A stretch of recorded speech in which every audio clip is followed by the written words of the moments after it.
If I try, I'll be off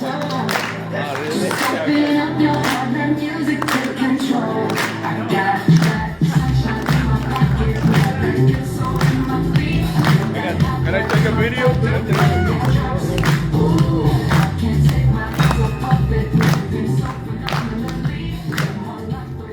Good morning. Y'all are fantastic today. Best place to be on a Friday morning. Thanks for being here and thanks for our online people watching. I think it's Dave Buzza.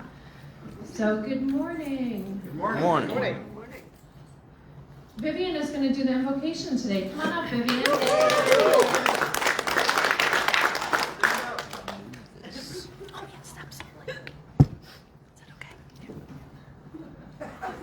Good morning, everybody. Good morning. Marianne gave me this beautiful book, B'nai Vale Shabbat Morning, and it's for if you're in Vale in the mountains to celebrate the Sabbath, and it's a beautiful book.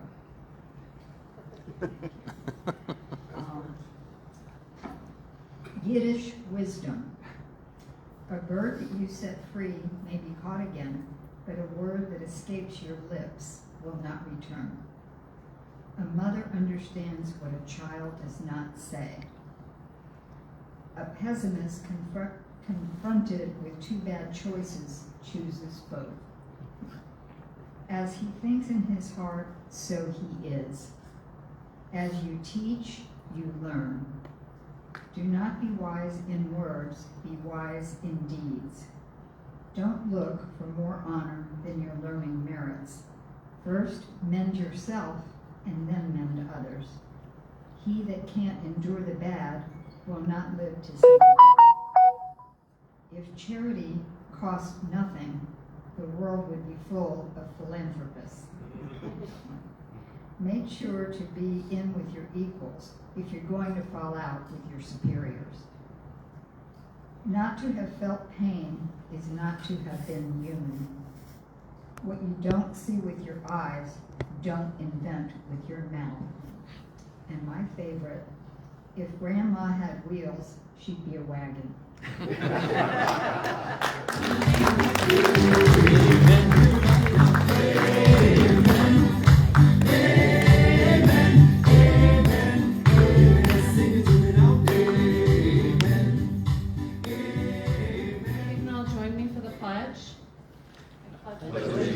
To the flag of the United States of America and to the republic for which it stands, one nation under God, indivisible, with liberty and justice for all.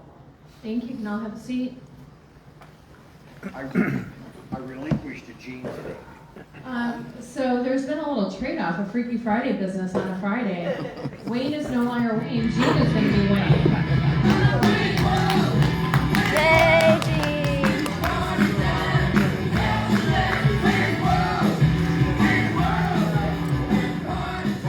Well, good morning, everybody. Good morning. So, we all knew who Mahatma Gandhi was. He was a mystic. And he traveled around in bare feet, so he had really calloused feet.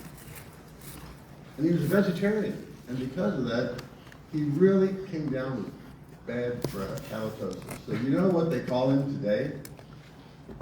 Super calloused, fragile mystic, vexed with halitosis.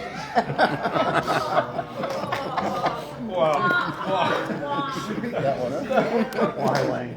All right, Why, so Wayne? that woke us up and put us on the right track. Why, Wayne? Bert, can you introduce our visitors and guests? Let's hear it for Rick Saltarelli! Yes, there's 30 of us in the house, so give yourselves a round of applause. With us today is our speaker, Eloy Nuñez. Yay! We have visiting Linda Mandel. Linda!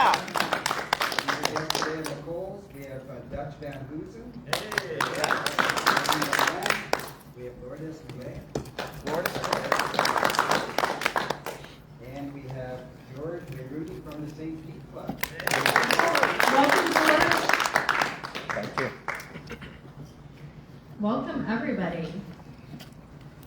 So today we have Mark Vernick for the membership moment. Come on up, Mark.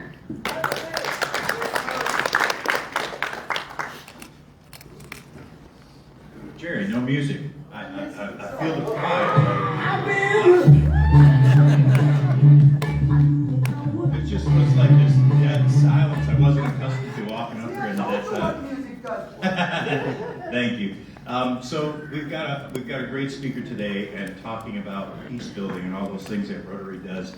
So I'm sure what I'm going to say won't steal your thunder, but I wanted to kind of join in on that. So what we do in this club is this moment is meant for me to talk about why somebody would be a Rotarian or how you would invite somebody to be a Rotarian. And I think to say that we help build peace is maybe a little grandiose for an initial 30-second conversation that you're going to somebody. They might roll their eyes a little bit and say, yeah, okay, you're creating peace around the world. That's great, pal. Good for you. But I think the way that I present it, and I have had this conversation with people, is, you know, there's a lot of division in our country, right? I think that goes without saying. And I know for a fact that if you were to look at the people in the room, we probably would vote along party lines just like the rest of the country does. But all that mess doesn't enter this room, right? And so what I tell people is that it's really unusual in a very good way that this group in the morning, we're non-political, but we say the Pledge of Allegiance when we open the meeting, right? We're not a religious organization, but we have a nondescript invocation at the beginning of the meeting, right? So I think people long for those things that we used to do, that we used to have when we were more together, when we weren't so separate. And we do that here, and we do it in such a way that I think it'd be a great example, and it's a great example of peace building. So I'm not sure I would say we're peace builders, but I think describing those two things to people resonates with people when you tell them what we do here. So keep that in mind when we're talking about Rotary. Thank you. I agree.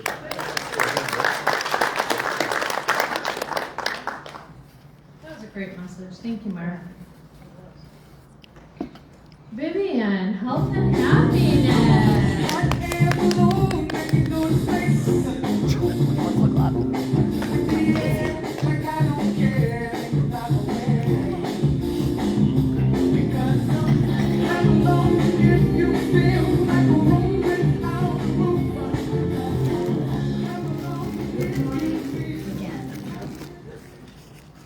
Look who's here.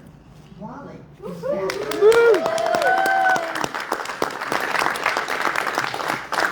He's walking and he's talking and he's just like he used to be. I'm so glad to see you all. Terry Collier. I'm going to call on Karen. Terry's in the hospital.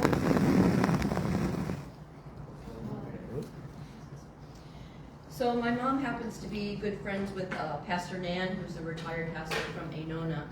And as you know, Terry has a huge tie to Anona. And Pastor Nan called my mom on Thursday that he went into Largo Med with high blood pressure and chest pains. As of last night, he was going to be having a heart catheterization procedure. And then sometime today, he's having a procedure. My mom didn't know the name of it, but to correct his heartbeat. And they anticipate he would be in there through Monday. So please keep Terry in your prayers and your thoughts. And I'm sure he might appreciate a phone call if you're able to get through to him. Thank you.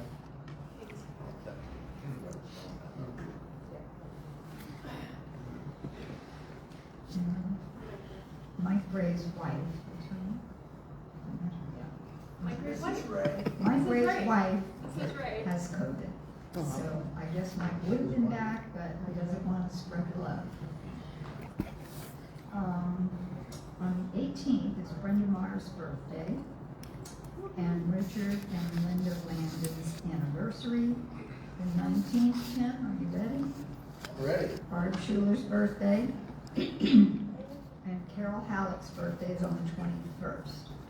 They're in North Carolina. In North Carolina. Way to celebrate. Yeah.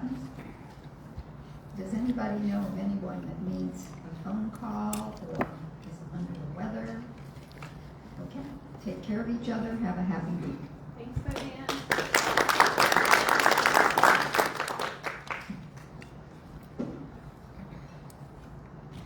So, for anybody who doesn't know, we're doing club anniversaries. When you join Rotary, your why. And Harold was under the weather last time, so he could do it today. Harold, if you can come up and tell everybody why you joined Rotary. 28 years of wisdom. Thank you so much. Morning. The major reason I joined Rotary is somebody asked me to. Showed up at a meeting in West Springfield, Virginia, almost 30 years ago, and saw the camaraderie, saw the fellowship, and most of all, I joined probably because of service, and service above self. I was beginning to be successful at that time, and I was looking for some outlet to give to others, and I chose Rotary.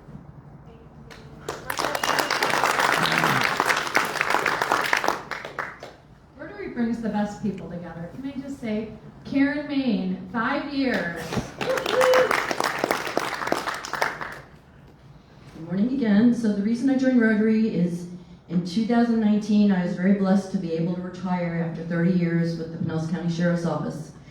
And I felt that all those years of service to the Pinellas County Sheriff's Office, that my salary and my benefits and my retirement was paid for by this community via taxes that everyone pays.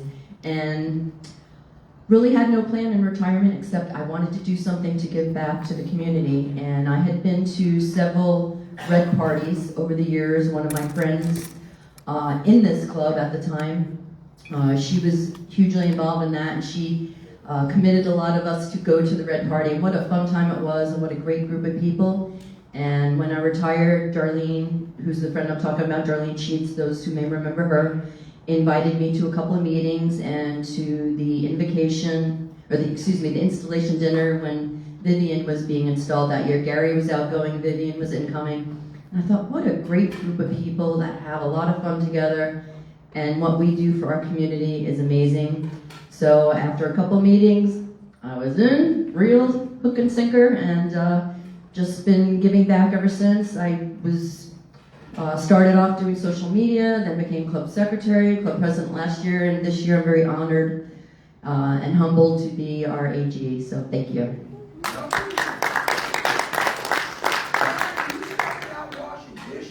Yes, I did. Jerry said Karen started washing dishes and now she's AG. Karen, thank you. Started from the bottom. I know. Vivian, come on up and tell us about your why. 17 years. 17 years I can remember because my first grandchild was born that month. Those of you who know me know that I'm married to a Rotarian who has been in the Noon Club since 1962. He had perfect attendance until the year he got sick in 2020, and now he's home, but he's still a Rotarian in his heart. We were at the International Convention in Salt Lake City. I was a Rotary Ann all those years, and those of you who have been in the club a long time have heard my story. But International Convention, if you ever have the opportunity, it is more than amazing. There's no word to describe the feeling when you're there. A young lady from Thailand crossed the stage in her native garb, twirling a parasol. And her story, she didn't speak English. Her story was that she was born without hands and lower forearm. Long story short, Rotary gave her hands. She had been shunned. She was not educated except what she could do for herself. She became a teacher and gave back in so many ways. But I was in tears, and I turned to Ed and I said, when we get home, I'm joining Rotary. I'm not going to be a Rotarian anymore. I'm going to be a Rotarian. That's my story.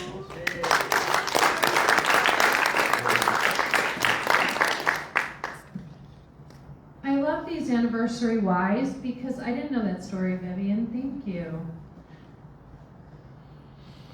So club business. I have just a few things. We have the Dream Center on Saturday. Rick, Yes. how's it shaping up?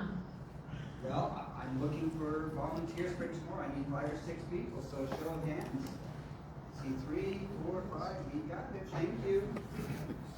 Thank you. And then we have just a couple things. Adopt a Mile is on 9/14, Music in the Park 9/20. We need 6 to 8 volunteers. And there's a few things on the slide. If you want to take a picture, Raise Days this weekend, Dream Center this weekend, and you can all read it. Chain crew. I have my guilt list, don't you worry. So instead of a Rotary Y or a membership moment, I'm going to do a guilt minute. It should be Nick, because he's really good at it. We have the chain gang tonight, and it will be me unless we get somebody else to help. We have 3 people right now. Poor Glenn's been under the weather, and he stepped it up, and he's still coming today. So I think we have Glenn, Devin, Kevin. We need one more. We have Gene. We don't have Kevin's. I haven't confirmed Kevin. He never got back to me. Okay, so we still need one more. What, you get one, you lose one. Gene, thank you. I'm on the list, I thought. You're on the list? Okay, so I'm staring everybody down. This is the guilty stare. I could be out waving a sign or holding a pole and getting beat up by some teenagers. You could be holding the pole and waving the sign. I know, or I could hold this pole and wave the sign. We'll see. So we're looking for one. That's the guilt. Spread the word. We're looking for one more. And so the Red Party, it's going to be here before you know it. And I challenged everybody to please bring in something, bring in a raffle prize, ask a business. It doesn't have to be something you purchase. Ask somebody, a business that you go to. So Harold stepped up today. Thank you. He brought in some gift cards. And Jerry got a free night at Cambria. So thank you, Jerry. We appreciate you. So I'm still challenging you all to step up and help out so that we're not in the last minute of the game trying to get prizes. Haunted Graveyard. I think we're still looking for a storage area, a venue. We have a semi-solution, but having mentioned that, keep in mind that we do that Candy Town, and if you know businesses that want to participate and hand out candy to the kids, it's free to do so. You just have to let us know. The mall's working on a video right now that we can use on social media. That should be done shortly.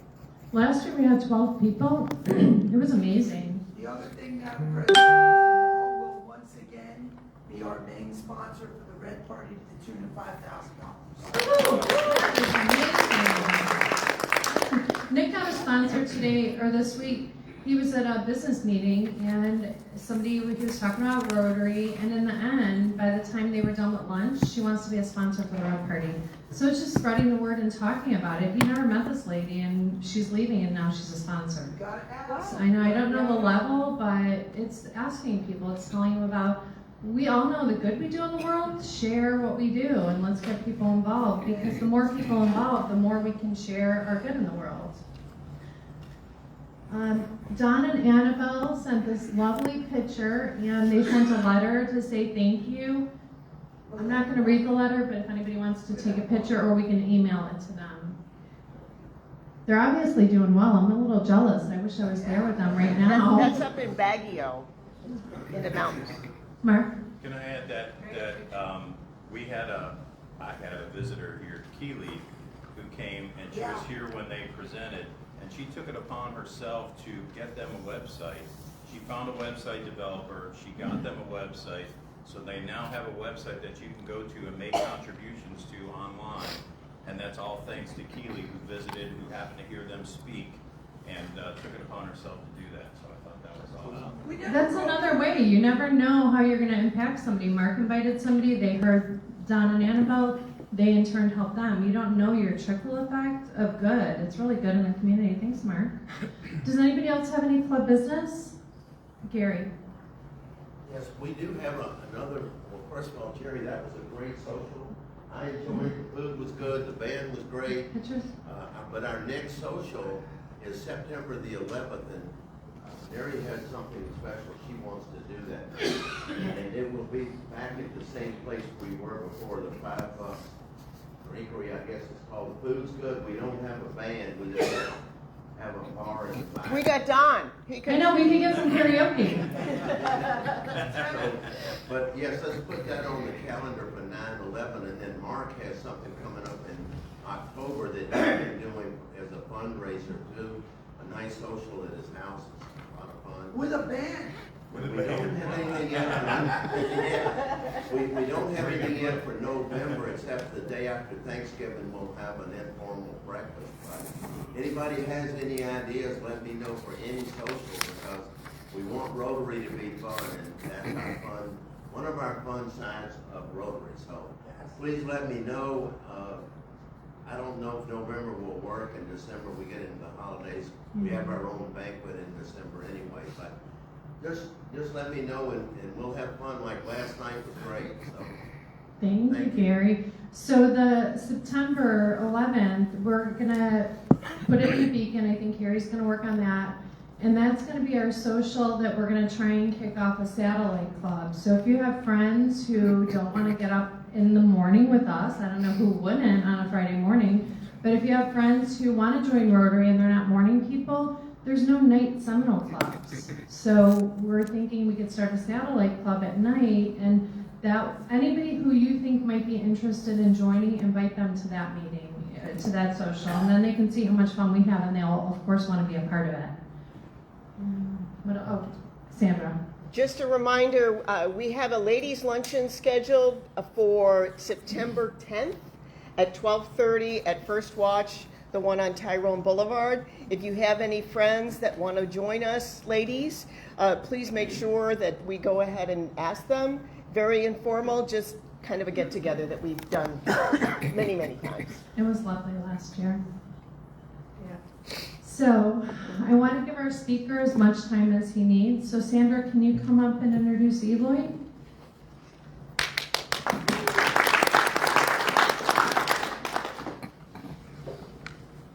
Good morning.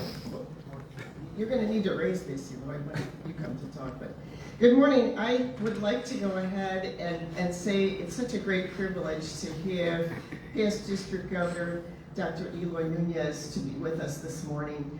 Getting up at dark-100 is normally a challenge, but fortunately he spent the night last night in Pinellas County, so it wasn't nearly as vicious to get up this morning. I'm going to read part of this bio, and he said keep it as short as possible, but I just couldn't shorten it too much. Today I present to you past District Governor Dr. Eloy Nuñez, a 26-year veteran lieutenant of Miami-Dade Police Department, who specialized with security planning, including 2 Super Bowls and a presidential debate. He was commander of the Emergency Operations Unit, assisting in resolution of over 200 hostage and barricaded subjects incidents. In 2007, Eloy and his beautiful wife Maria moved to Citrus County, where they joined Inverness Rotary. He became a full-time St. Leo University professor and retired in 2018 to serve as our district governor. He's currently a part-time adjunct professor at St. Leo, and he will tell you more about that. Eloy's passion to service has kept him involved with issues of human trafficking and the Alliance for Peace and Conflict Resolution. He is currently our chairman of District's Peace and Conflict Resolution. And I'd like to tell a little short story, and I think he knows where I'm going to go. I'm not a big fan of celebrities or anything, but Eloy is one of my heroes. And the reason is that he is one of the most courageous people I've ever met. We went and took a very potentially uncomfortable situation in 2018 when Tim Schuler, Rosa, and me dragged poor Eloy down to Cuba, where he was born, and we took him there to present a Paul Vieras Fellow to Dr. Bellis, who is the head of the scientific organizations for the entire country. And here's the courage part of it. I think sometimes we show the most courage when we confront our own misguided beliefs. And if we are raised in certain situations or we are grown into those beliefs, trying to challenge those takes an immense amount of courage because there's fear involved. And in my vision, the definition of fear is separation from God. So you have to go ahead and surmount those fears, and by doing that, you become a different person. And Tim and Rosa will tell you, they just wanted to love on him. There was so much love in the room, you couldn't even capture it all. I think the entire goodwill of peace was transcended by that meeting, and I'm so grateful forever for him teaching me this lesson. Thank you so much. Thank you.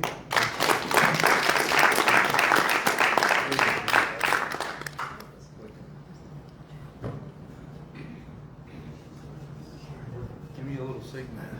Can I? Thanks. I gotta tell you, I'm nervous. I am overwhelmed. I usually talk at Rotary clubs. I spoke at one yesterday. I felt so bad that the club president had to set up all their stuff. And here, I've set up crew, sets everything up. The food is good. There's music, excitement. And I'm seeing so many friends that I haven't seen in such a long time. And I am overwhelmed right now. My heart's beating fast. And I'm a little nervous, I gotta tell you. But what Sandra mentioned, before I get into this peace and conflict resolution, some of it is old stuff for the seasoned Rotarians, but there are some new Rotarians. I want to make sure that everybody gets a little piece of it. I'm going to be talking about the First 30 Seconds project that I've been working on. Tim is on the board. I'm going to be talking about the Peace Bowl, Chuck Muldaney, and Karen Main, and all the things that are going on with peace and conflict resolution right here with this great club. This venue is incredible. What a difference between this and 2018 when I visited. It was a good club back then, Tim, but I got to tell you, this club is amazing. And I love the idea, Mary, of starting an afternoon club. Those are very successful. What a great idea as a satellite. My goodness, I am literally overwhelmed. But I got to start with a personal story, Sandra, before I get into this. When Sandra invited me to go to Cuba, now understand that my father and mother, we came here when I was 4 years old to escape communism. I'm a staunch anti-communist. My father once said I will never go back to Cuba until it is free. Well, my father's passed away, my mother's passed away, and they never got to go back to their land. And she asked me, and my first thought is absolutely not, but immediately I said yes. That's the respect I have for Sandra and for Rotary and what she does, what everybody in this room, a lot of amazing people in this room. I had to say yes. And then the whole time I'm thinking, am I doing what Jane Fonda did when she went to Vietnam? Please don't take pictures of me. The first time I see a billboard with Che Guevara's face on it, I'm gonna get a visceral, disgust. I'm like puke all over or whatever. It was the most incredible 12 hours of my life, and thank you so much. It was such a meaningful moment. And I remember being nervous, and we had just gotten off the plane, my ears hurt, it was clogged up. And my Spanish is not really good. It's more like a Miami Cuban Spanglish type of Spanish. So I was so afraid that I would say something stupid, a malapropism, or start World War III, So it turns out we're giving this Paul Harris Award to a doctor who was the head of the university, to the medical school. I had no idea he was that high up. I'm sure he's in the Communist Party. And I saw some undercover officers that most people wouldn't know, just wearing t-shirts and blue jeans. I did dignitary protection for a couple presidents in Miami-Dade during my time. And so I could spot a policeman doing dignitary protection. And they were just casually looking at, and I made eye contact. They knew I was a cop, and I knew they were a cop. But so we walked in this room, about the size of this, about 20 people in the room, and I was nervous. I didn't want, and I had to go up and talk. So I said something, which I won't repeat now, but it had to do with scrotums. So there's a word in Spanish, the eardrum, that sounds very similar to another word. It's a scrotum. And I told the story, and all of a sudden everybody in the room laughed. And all of a sudden, there wasn't communist versus anti-communist. There was a bunch of Cubans together. For that moment, for that beautiful moment, it was just people. People that, and that young lady and the man that took us driving around, $10 a month she made. And when we left that day and flew back, it was a 12-hour day. I didn't even pack a toothbrush. We just got there. gave a tour, had lunch, breakfast, and then flew back. And the lady that gave us, a young mother, single mother, 5 languages, spoke perfect English. I felt like she was my daughter. And I said, would you come back one day and speak at our Rotary clubs? And I felt like I left a family member that day. Sorry to get emotional, but that was, we even drove by my house where I was born, where my family had to leave everything behind. But that was that. The whole time I was thinking, I wish my father and mother were here right now, because the doctor's father and mother were there listening to it. But one little joke started everything, and after that we had a great lunch, and it felt like I knew these people all my life. So thank you for inviting me that day. And I'm so glad I said yes. Forget Jane Fonda. I wasn't gonna do that. So anyway, sorry about that. I want to talk about peace and conflict resolution, and that kind of has to do with peace and conflict resolution. And Mark, what you mentioned is so true. Just some little ways, all the little ways that Rotary does. I'll show you a video that I just got yesterday. Let's see, how do I advance? I'm a captain with the Pasco Sheriff's Office. I had the opportunity to participate in Dr. Eloy Nuñez's first 30-second projects, and it's a very beneficial program to be able to help law enforcement understand the other side of society when we make encounters on traffic stops and any other encounters that we have with the public. The most important thing is to be able to understand the things that we say and do matter, and if we can control the situation and understand that there's many complex things that go into our contact with people to be better off, that's the best thing going. Lieutenant Troy Ferguson, Pasco Sheriff's Office. I'm the school safety lieutenant. I've been with the agency 25 years. I supervise the school resource officer unit. We're responsible for school safety. So the number one responsibility of our SROs is safety and security of our students and our staff, so that our kids can experience an opportunity for education and a crime-free environment. There's this notion out there that there's a natural distrust between our young people and our law enforcement officers. And the first 30 Seconds Project is about breaking down those barriers and coming together and having those conversations. And our SROs are uniquely positioned to be able to do that in the schools. So I'm looking forward to this project and working with Dr. Nunez and St. Leo on the first 30 Seconds Project. I think it's going to be great for our kids. We'll talk a little bit more about that. But in that video, there were at least 4 Rotarians. And Karen, if you could help me with the Pinellas County Sheriff's, that would be greatly appreciated. So there were several Rotarians there. Steve Hartnett now is the captain that spoke at the beginning, is now the president of the Seven Springs Rotary Club in our district. So now every club that I've ever been to, I've never been to one outside the country. How do you start it? With a prayer, non-denominational, like you did, was ideal, with the Pledge of Allegiance, and then you probably do at the end, you do the 4-way test. Every club, it's universal. Every club is different, culture-wise or procedures, but that's the constant. And I bring this up because without liberty and justice for all, I don't think you could have peace. It's so important, your guiding principles. And at the very end, your 4-way test. Everything eventually comes. And when I became a Rotarian, that was what caught my eye, was the 4-way test. I said, that really jives with my own personal core values.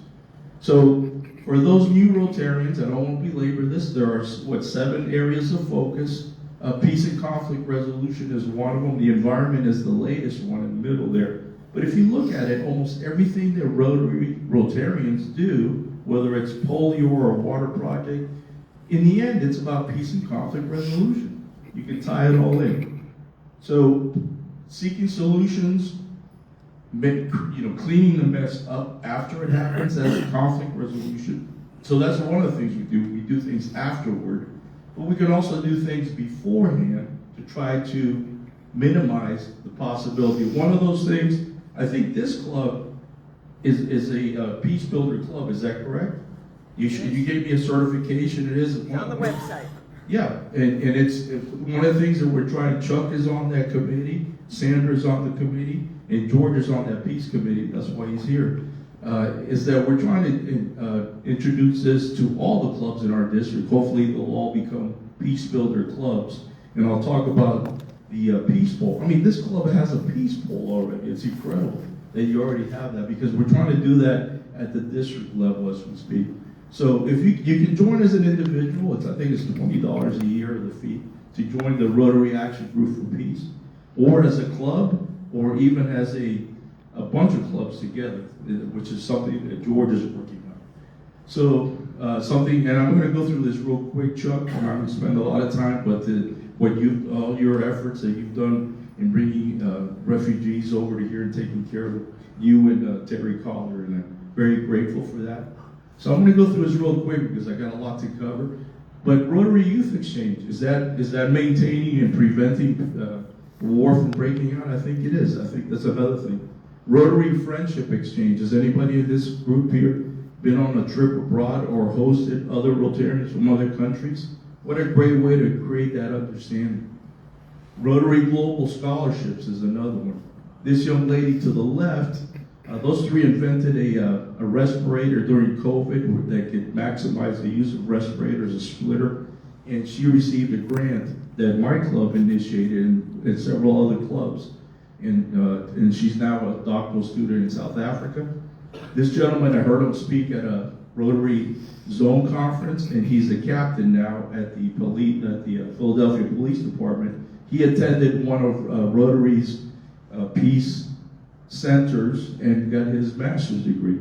And Rotary sends students all over the world, I think 7 or now 8 different locations. This is Deb. Here it is. Back. And this is a map that shows many of the peace projects that Rotary has. Should I use that? Thank you. Getting Interact students and Rotaractors involved, a new generation youth peace. I know that the Peace Bowl projects in the Dunedin clubs they used a lot of. There's a picture of the young kids, and you want to encourage high schoolers and middle schoolers to get involved as early as possible. Now, Bev Fisher and the 3 Dunedin clubs last year or the year before did a Peace Bowl at ceremony and planting in Dunedin. And what's cool about that is all 3 Rotary clubs will work together. Now, my understanding is Karen, 2 clubs, this club, at least 2 clubs, and also the Seminole Club are going to work together on this project. Now, Bev Fisher says, why don't we do this for the whole district? So we got a committee together. I sent out to all the assistant governors and the presidents in our district. And so far, we have a whole bunch of clubs that have agreed to do it. There's a picture of some of the ceremonies. There's a picture of the Peace Committee that we did a discussion panel at our district conference. That worked out really nicely. There's so many things you can do. So the idea of this project is to have peaceful plantings at numerous locations during the week of Rotary's birthday in February, is that correct? Of 2025. And then we'll try to videotape and put some sort of montage together and send it to Stephanie Urchik, our Rotary International President. And there's a website on how you can buy them. And here's another, the governor from the adjoining district, she actually sells them, and they're huge, and they're plastic like that one. And she puts all kinds of signs. So she could make them for us and however we want to use it. So that's the project. There's the 3 co-chairs. Chuck Muldaney is one of them. And Bev Fisher, this was her idea. We had our first meeting. We'll have subsequent Zoom meetings. And basically each club or groups of clubs will do it on their own and then get together and share ideas at the district level. So this is so far what we have, the clubs that have agreed to do this. This is since last week. We had our meeting last week already. All these clubs have agreed. In fact, yesterday I got 2 new clubs that I haven't put up there yet.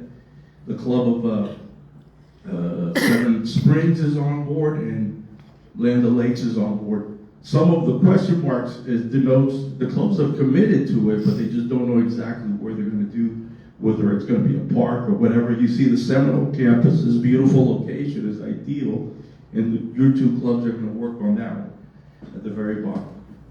So that's where we're at with that. It's a symbolic thing. It's not a tangible product, but don't ever underestimate the power of symbolism. It's a place where people gather and gather to reflect, to bring people together. So it's really a cool thing, and it's low-hanging fruit. It's cheap, and not a lot of work, to be honest with you. So this is I wrote an email to our governor, District Governor Derek Pomplitz, and this is his response. He loved the idea. He's 100% behind it. So it's basically very low-hanging fruit. It's an easy project with very little cost. And Karen, as you told me, this club's already agreed $500, and the other club, the Seminole Club, $500. So you're well on your way. Okay, so now I'm going to talk about the project that we've been doing, and Tim is on the board of directors of this project. Sandra has been part of it also, and it's an idea that happened during the Summer of Love in 2020, or during COVID, where we're all stuck at home. And I got a call from two different people. One of them was Rick Walker, who's at the time was a retired firefighter from Pinellas County.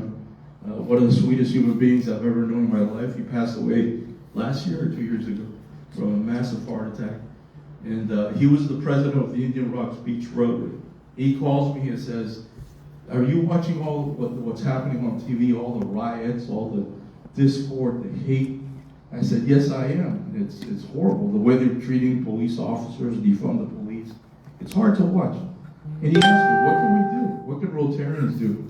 I said, "Rick, I have no idea, but we can have a Zoom call." So that was the solution to everything back then, having a Zoom call. So I hung up from Rick, and then Chris Casella, our district governor from last year, who's a retired cop from New York Police Department, he calls me up and says, "What can we do? At first he says, "Are you watching all this?" I said, "I am." He says, "What are we going to do?" I said, "I don't know. How do you solve this problem? Who are we?" So we had 2 Zoom calls, just retired policemen, all Rotarians, retired policemen and retired firemen. We just talked. Nothing ever came about it. And then one day, my good friend Mike Flynn passed away. Mike Flynn was a captain, and he was the president of the Central Citrus Club, which doesn't exist anymore. When he died 4 years ago, the club died along with him. That's how influential he was. He had just retired from the Tampa Police Department. He and his wife, Yvette. She was a major, he was a captain. Mike was in charge of security for the Tampa Bay Buccaneers in the stadium during game day, and also when he would fly with a team wherever to away games. And he was beloved, and Yvette Flynn. So I decided to name this project, the First 30 Seconds Project, after them, in their honor. So this is our mission statement. It's to save lives and livelihoods. To save lives and livelihoods of the police officers, but also of the people that interact with them, civilians. Primarily during a traffic stop, but not necessarily in a traffic stop, at all encounters. So we're very well aware, and policemen are very well trained, Karen will tell you, that about the flight-fight response. When you're under stress or whatever, sometimes what do? You just run. Sometimes I've had people run from me for no reason, no apparent reason, other than they were scared of the police. So when I attended officer survival school back in like 1982, one of the things that stuck in my head was the 3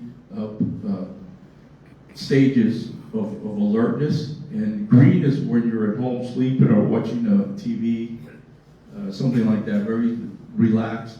And then red is when a crisis hits and everything's really ugly. Now you want to try to avoid the red. You always want to be, as a police officer, stay in that yellow state of alert where you're calm but alert at the same time. Anybody ever see The Dog Whisperer? That show? It's about keeping the dog calm, but also keeping the owner of the dog calm. So a lot of this is based on The Dog Whisperer. Not to say that kids that we stop in high school are dogs, but it's very much the same. It's all about staying calm. So in the 60s and 70s, a pop psychology theory came out called transactional analysis. It's not a very profound theory. It's not Carl Jung or Freud, but for this purpose, it actually makes sense because it's all about transactions.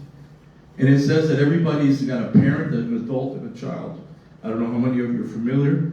But in the so-called officer-friendly model, you have a paternalistic relationship of a policeman as a parent talking to the person that they stop at a traffic stop as if they were a child. Why? Because the traffic stop is very unnerving. Raise your hand if you've ever been stopped by the police. Yeah, pretty much so. Did anybody ever go to jail? No, don't raise your hand. Don't raise your hand. But it's very unnerving. But guess what? It's very unnerving for the officer that does the traffic stop, because you never know what the person, if they have a gun, and I've encountered that, I'm sure Karen will tell you the same many, many times, where they wanted to kill you. They wanted to kill you. And as a police officer, you want to go home that night after the shift is over to your family. You want to stay alive. So that parent to adult, parent to child transaction can be problematic as far as maintaining peace. So what we're proposing is a business model where it's an adult to adult relationship. I treat you with respect. I expect you to treat me with respect. If it starts that way, the chances of a peaceful encounter are going to be good ones. So who are our clients? Originally, we were thinking about middle school kids, and I've already addressed 40 Boys and Girls Club middle schoolers up in Crystal River. And just recently, about 4 weeks ago, I did a class with about 20 Boys and Girls Club middle schoolers in Azalea Middle School, not too far from here. But then somebody said, why don't you teach the parents also? Teach them how to react when you get stopped by the police. Because every time I talk to a Rotary Club, they always give me their stories, and boy, I wish I could learn it. So we've decided to have 5 different classes to address 5 different types. Parents, high schoolers, middle schoolers, etc.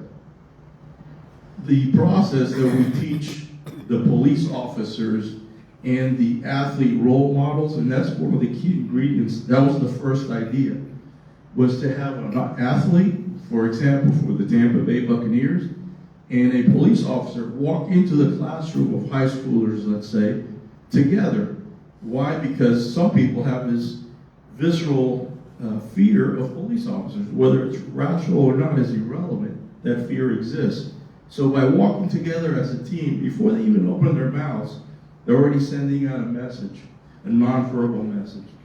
Part 2, we encourage them to say their own stories, their own personal stories to the kids of how they got stopped or how they stopped others, whether it's the officer or the athlete is talking. Phase 3, we have role playing where we set up a little, and I'll show you a picture of it in a second. I would have brought it with me, but it's in the shop getting repaired, a little steering wheel that we made, and we actually do some traffic stops in the classroom.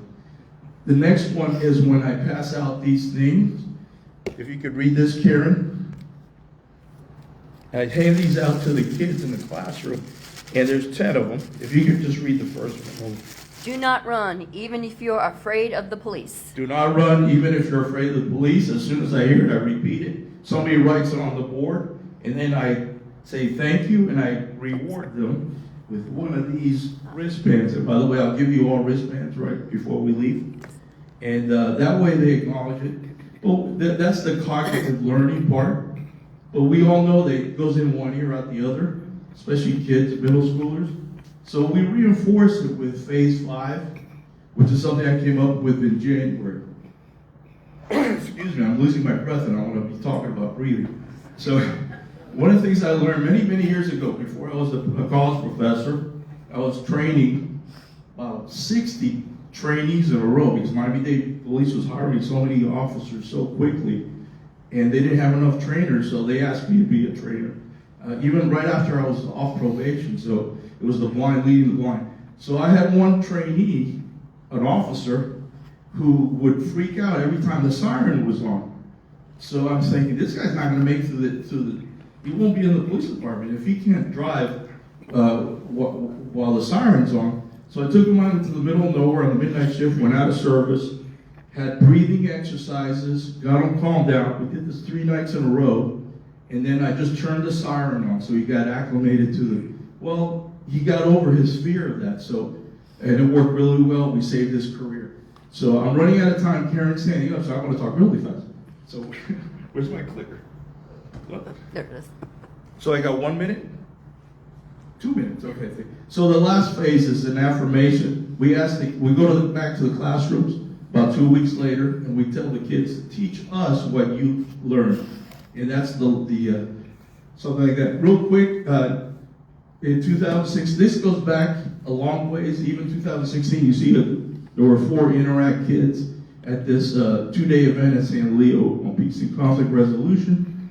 And Gene attended this one. In 2022 was a brainstorming session. You see our past district governor was there, and you also see Rick at the bottom.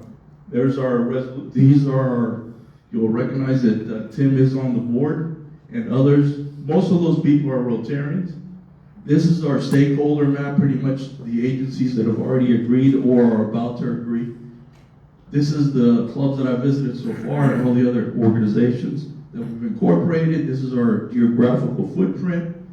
And what Mark said about non-political, and I want to reiterate that. It's so important that Rotary or Rotarians remain non-political. It's one of the few places you can go. It makes you ineffectual if you get bogged down with politics. So I highlighted that one. There's a timeline of where we're at so far. I got to speed it up, so I'm not going to be able to talk about it, but we're right out of time.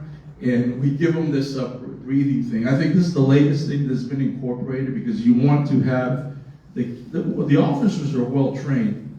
I don't need to worry about them so far as much, but the people that get stopped, if we could use those 30 seconds by the time the officer stops you and he or she walks up to your door to ask for your license, why not have them doing breathing exercises, focusing on this wristband that we're going to give them so that they can look at, and also part of it is a pressure point that you could rub right here on the webbing of your hand. That also relaxes you. So we teach that in the class. One last thing, as the officers are learning this in the classroom, as you saw in that first video, the fact that they're learning it also calms them down to a degree. So it's kind of a way of teaching the police officers too. So I'm done. So thank you for your attention. As we always end everything, we always bring it back to our core values, which is the forward test. So thank you so much.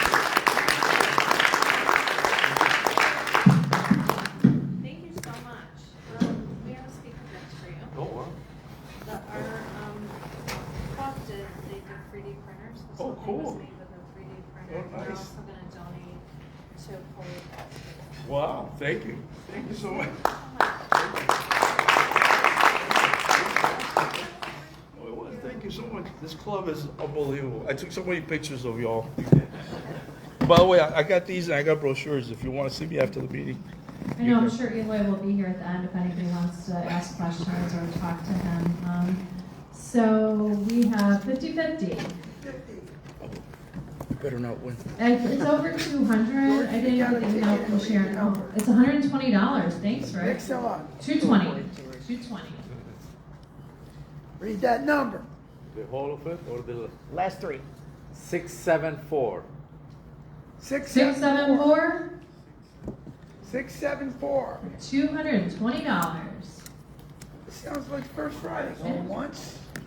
674. Nobody's got it. George has. Oh, wait a minute. George! $1 back. You know what? When you're lucky, you're lucky. You better pat him down before you leave. Pick one of these cards.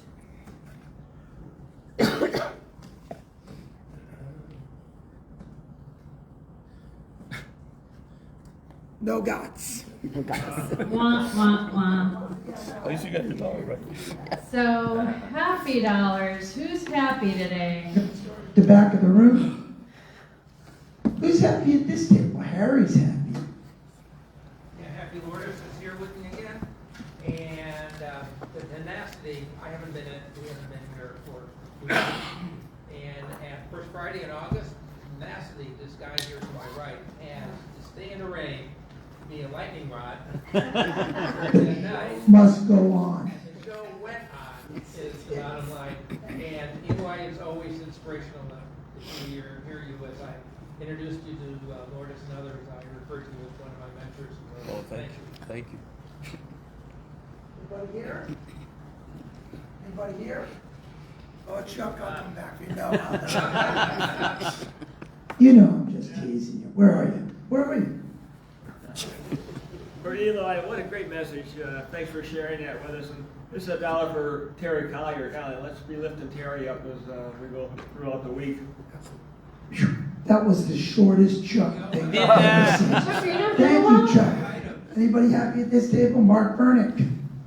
Happy 5.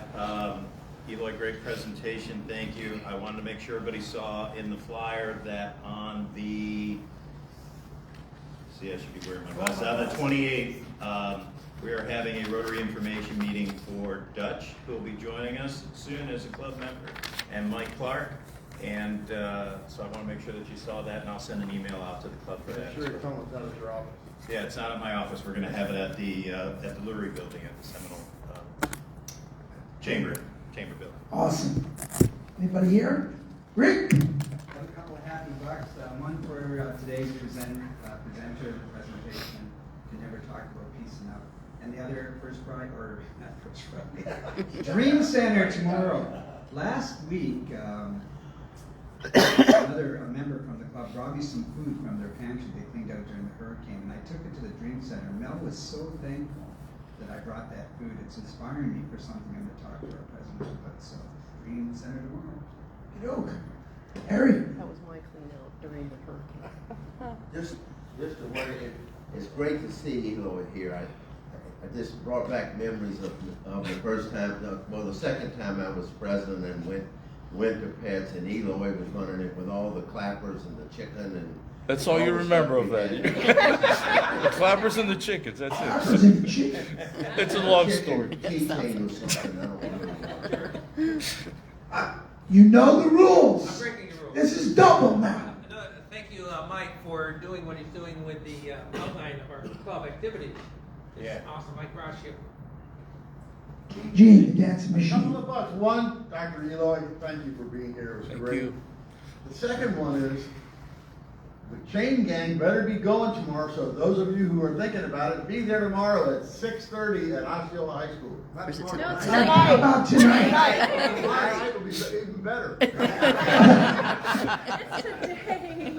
Anybody else here? All right, Glenn, we Sandra.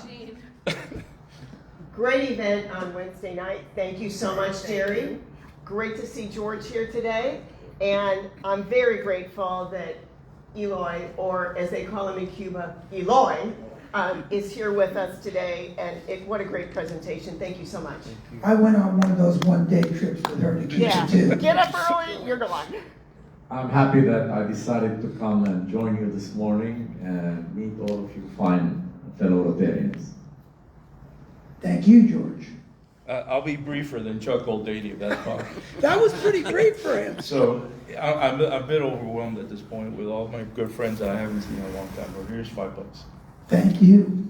Karen? Just happy to hear Eloy today, especially the very timely that the foundation just approved the $500 last week for the Peaceful Project with Seminole Rotary Club. Thank you. Thank you, all you happy people.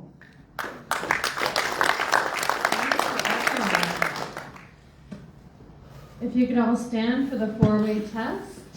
Eloy, can you start us in the four-way test, please? Please join me in the four-way test of the things we think, say, or do.